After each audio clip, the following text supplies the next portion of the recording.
Hello, maayong adlaw Mindanao. Konnichiwa Nippon, mga hatakaron og grapes.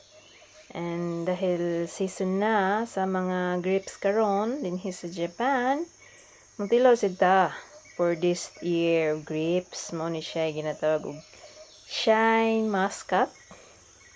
Sa may bot pa sa bata na manggi ulawon nga mascot. Charing. Dili day. Shine muscat day ni siya. Sa man ni trabaho ani.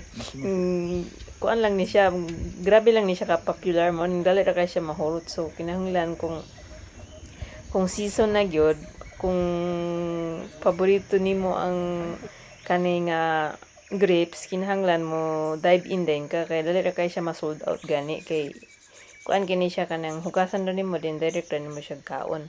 O dili na nimo panit-panitan, so seedless na ni siya, so direct to the point na baka nang after hugas kaon na. Pero kami bisag wala pay hugas gikaon na.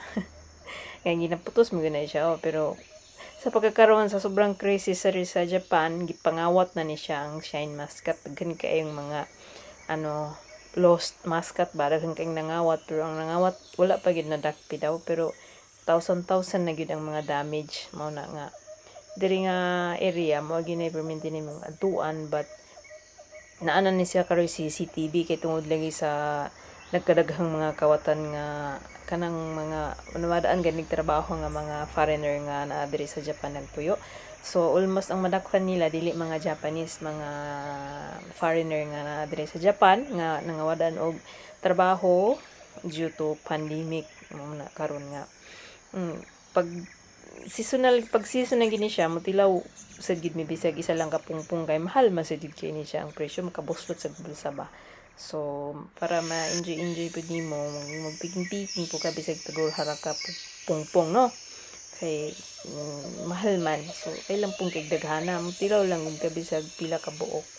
Ay lang gid palit pud og daghan kaayo kay murag grabe ang presyo. Medyo mahal sad. So mga bata, ma-enjoy sa gid nila ang mga pig picking, pork picking.